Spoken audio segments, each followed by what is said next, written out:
বাংলাবাসী। তাই আপনাদেরকে শ্রদ্ধার সাথে জানাচ্ছি, মনে রাখবেন রেল বিক্রি হয়ে গেল, জিনিসপত্রের দাম কিভাবে চলছে, একটার পর একটা কারেন্ট থেকে শুরু করে এয়ারপোর্ট থেকে শুরু করে সব বিক্রি হয়ে যাচ্ছে। তাই আইকে চোখকে ঘোরাবার জন্য এই সব ষড়যন্ত্র চলছে। আসুন আমার সনাতন ভাই, আদিবাসী ভাই, দলিত ভাই, সাঁওতাল ভাই, সিং ভাই, পাঞ্জাবি ভাই, ভারত আপনার, ভারত আমার, ভারত আপনার, ভারত আমার। আমি বলছি ভারত আপনার, আপনার আপনার আপনার, আমি আপনার ভাই, আমারও ভারত। আসুন মিলেমিশে যেভাবে ব্রিটিশের কালো থাবা থেকে আমার দেশকে আজাদ করেছি, এই সকল অশুভ যারা দেশকে লুটছে এদের হাত থেকে আমরা দেশকে আবার নতুন করে ফিরিয়ে সুন্দর করে সাজাবার জন্য কাঁধে কাঁধ মিলিয়ে চলি। মনে রাখবেন আমার সনাতন ভাই, আদিবাসী ভাই, দলিত ভাই, সাঁওতাল ভাই, ভারতবর্ষ হলে একটা গাছ, একটা বট গাছ বলেন আর যে কোনো গাছ বলেন, একটা শক্তিশালী বড় গাছ। এই গাছের অনেক শিকড় আছে, এই শিকড়ের নাম একটা সনাতন, একটা আদিবাসী, একটা দলিত, একটা সাঁওতাল, একটা বাগদি। মনে রাখবেন আমার ভাইরা, একটা শিকড়ের নামও মুসলমান। যদি একটা শিকড় কাটে গাছ দুর্বল হবে, অর্থাৎ দেশ দুর্বল হবে। মনে রাখবেন আমরা কারণ দয়া দেখাই না, আমরা খাই রাস্তা আল্লাহ দয়া দেখিয়ে থাকি।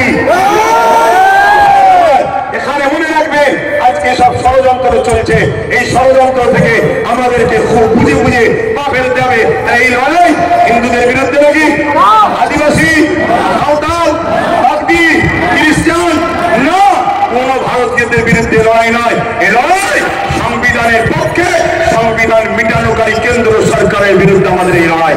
ঠিক না বলি? আজকে রাজ্য সরকারকে এখান থেকে বলি, আপনাকে 35 বা 36টা এমপি দিয়েছে আমার সরল প্রাণ ভাইরা, ভালোবেসে দিয়েছে। ঠিক আছে, আপনাকে বিশ্বাস করেছে, এই বিশ্বাসের ন্যূনতম হকটা আদায় করুন। যদি আপনি বিশ্বাসের উপযুক্ত না হন, আগামী দিনে আপনার ভক্তদের মতো অবস্থা হবে, সেটা পরের বিষয়। কিন্তু বিশ্বাসের উপযুক্ত হন। এই ভারতবর্ষে, এই বাংলায় 35 বা 34টা এমপি দিয়েছে, 34টা। মনে রাখবেন, বিল অকবার নিলে হবে না। অনেকে বলছে অকবার নয়, যদি ক্ষমতা থাকে কিভাবে দিদিমণি আসার সময় পার্লামেন্টে সংবিধান উল্টো হয়ে চিল্লাচ্ছিল, দেখেন না, ছিঁড়াছিড়ি করছিল, ওই রকম ওখানে বক্সিং মারবেন ভেতরে। বুঝছেন না? বলেন না, শেষবার চান্স দিচ্ছি।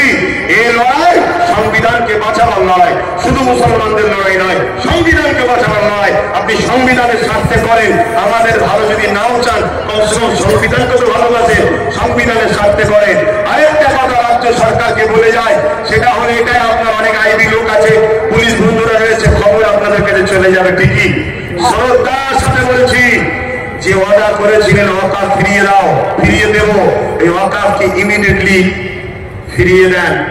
ওয়াকাফকে যারা দখল করেছে দখল মুক্ত করেন।